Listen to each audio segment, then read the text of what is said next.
Isang mapagpalang araw ulit sa atin, mga paps, mga sir.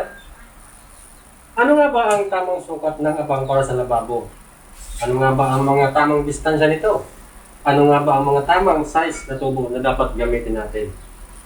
Ito mga paps, mga sir, ang bibigyan natin ng pansin sa video ito. So, okay. Bali dito sa area ito, paps, maglalagay tayo ng magpapalagay ng lababo. So, bali ito may marking na para sa magiging counter niya. Ito mga paps, yung guhit niya. Kung susukatin natin ito mga paps is, bali kasi naglalaro ang counter sa 80 to 85 cm. So, bali 85 cm siya kasi kumbaga magtatapping pa naman ng flooring. So, dito tayo sa area ito, dito sa may sulok, maglalagay ng kitchen sink lavatory. So, ma-maximize lang natin yung area kasi hindi naman siya kakabaan yung magiging lababo. Okay, so galing wall, susukat lang tayo ng 40 cm. Then yung 40 cm, yun na yung magiging gitna na magiging waistline natin ng kitchen sink. Kasi po, halimbawa man na yung marami kasing size yung kitchen sink lavatory, mga sir, mga paps. So, tatansay na lang natin yun. So, siguraduhin lang natin na magkakaroon tayo dito ng kahit po maliit na clearance. So, 15 cm na clearance, okay na din yun. So, okay. So, diretso na tayo pa sa abang para sa lababo. Ano nga ba ang tamang sukat o tamang height ng abang ng para sa lababo? Yung para sa waistline. Pag sinabing waistline, ito yung daluyan ng mga nagamit ng tubig. Mga pinanghugasan, mga pinanghugas. So, ang tamang height niya mga paps is galing, pag hindi pa siya, unfinished flooring, 60 cm. Then, pag finished flooring sa mga paps, halimbawa, finished flooring is 55 cm. So, ito, bali, makakontent natin sa as, hindi pa sa finished flooring kasi magtatapping pa siya mga sir, mga paps. So, magsusukat tayo dito ng 60 cm. Ito siya. Okay. So, ito nga magiging sentro ng waistline natin. So, ito ang ganun mangyayari mga paps. So, kailangan, itong gitna ng bungad ng fittings is nakasentro sa 60 cm. So, remind ko lang paps, kung wala tayong available na fittings, hindi pa dumating yung order natin. So, bilang ano lang to, pang demo ko sa inyo. So, kailangan dito naka-elbow tayo. Okay. So, ito kailangan, klaro yung mga paps ha, kailangan yung sentro ng fittings na elbow ayun ang naka 60 cm galing flooring. Okay. So, paano naman yung pagdating sa supply, magiging supply ng lababo? Pagdating sa supply ng lababo, ang magiging sukat niyan mga paps is kung 60 yung waistline, aangat lang tayo ng 5 cm. So, ibig sabihin, 65 tayo ito. Yung magiging abang para sa supply ng lababo is 65 cm. E paano naman yung pagdating sa distansya nito galing sa waistline? Ito yung paps. Halimbawa, hot and cold yung supply natin. Pag sinabing cold supply, kailangan sa kanan tayo paps. Pag cold water line, kanan. Pag hot water line, kaliwa tayo. Ano nga ba ang tamang distansya nito? Ang tamang distansya ng hot and cold ay ito yung paps, 15 cm. 15 cm. So, ibig sabihin, galing waistline, kita ng waistline, is 7.5 tayo. So, sa madaling salita, mga paps, mga sir, yung magiging distansya natin galing waistline, papunta sa supply na cold supply, halimbawa, cold supply lang tayo, is 7.5. Okay, so ibig sabihin, galing sentro ng waistline, papunta sa supply ng lavatory is 7.5. Yun magiging sukat natin. 60 yung height, Then naangat tayo ng 5 cm para sa supply ng water line. Then yung distance niya is 7.5. So okay, sana nagustuhan yung mga paps ha. Klaro yung mga paps ha.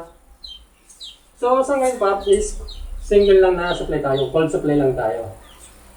Okay. So ganito mga forma niya.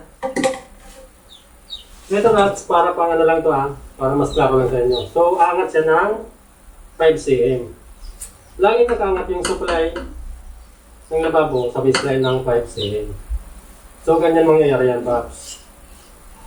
Okay. So klaro yung paps ha. Tandaan nyo lang paps ha. Yung talagang tamang idea, dito naka-elbow tayo. Pero pagdating dito sa baba, ang pinakatamang fittings is kailangan dalawa tayong elbow 45. Alam niyo kung bakit kailangan nakadalawang 45 tayo. Kasi pag naka-elbow tayo, yan ang madalas na nagiging barahin yung linya ng lababo. Ano ang advantage pag nakadalawang 45 tayo? Pag nakadalawang 45 tayo mga paps, kumbaga, kumpara mo sa elbow, yung elbow talagang naka-L talaga siya. Yung elbow 45 is medyo naka-slide talaga siya. Kumbaga, yung daloy ng tubig is didiretso agad. Hindi sa mag-i-stack up, then didiretso. Kaya dito, kailangan pagdating sa baba is nakadalawang elbow 45 tayo. So dito mga paps, hindi na rin natin to hindi na rin natin siya babaon, hindi na rin siya nababaon. Kasi kumbaga, yung magiging lababo, lalagyan din naman ng cabinet. So, napag-desisyon na huwag na lang siyang ibaon, huwag na rin doon ibaon. Kasi magtatapping pa din naman yung ilalim ng lababo. So dito, kailangan iwasan lang natin yung poste. Kung nakaginito tayo mga paps, ibig sabihin, magkukonsume pa tayo ng 2.45. So dagdag idea lang mga paps, para tipid tayo sa fittings, ipipit lang natin siya ng pakunti, pa kaliwa. Then, isang 45 na lang tayo. Okay, so ganyan yung mga itsura yung paps. Kumbaga, nakatipid tayo ng isang fittings na elbow 45. Okay? Then, yung supply niya, just ganun pa rin. Nakadrop, then elbow. Tatagos tayo dito kasi papuntang labas na ito mga paps. Kung dito banda, papuntang labas na yan, tatagos tayo dito. Then doon na lang tayo, kailangan doon nakalubog tayo. Yung pipeline natin, yung linya natin doon. Okay. Ano nga bang tamang sukat ng para sa lababo? Ang tamang sukat ng para sa lababo is talagang kailangan naka 2 inches lang tayo. 2 inches na tubo, 2 inches na fittings. Halimbawa yung pipeline natin para sa drainage is malaki. Ibig sabihin yan mga paps is i-reduce natin sa 2 inches.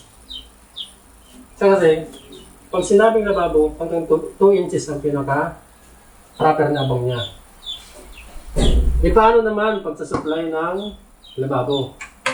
Sa supply ng lababo is talagang 1/2 inch ang tamang sukat o tamang size ng tubo. Okay? So halimbawa yung supply natin papasok sa residential natin. Kadalang supply lang naman sa residential is 3/4 to 1 inch.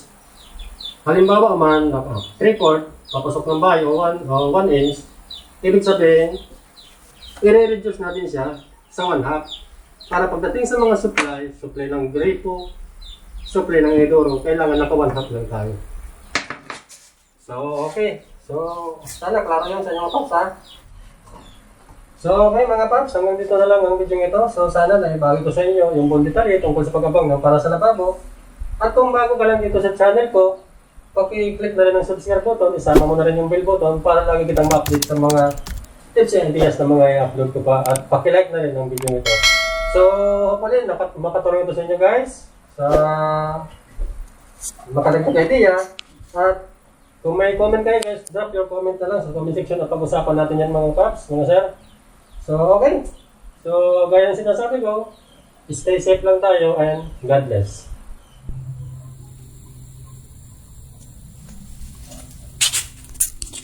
Bali ito mga sir, yung mga isa sa mga nagawa na abang para sa kitchen lavatory o sa lababo. So bali yung lababo natin dito is dalawa yung butas. So maraming klase yan mga paps mga sir na kitchen lavatory.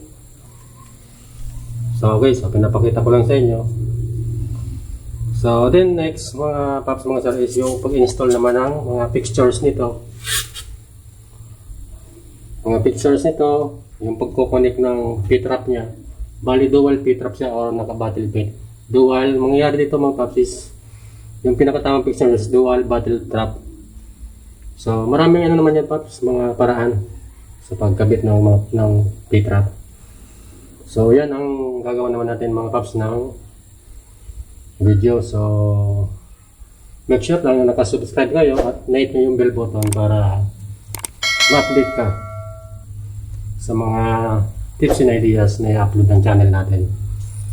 So okay mga paps, so yan lang, pinapakita ko lang sa inyo. So keep in connecting lang sa channel natin.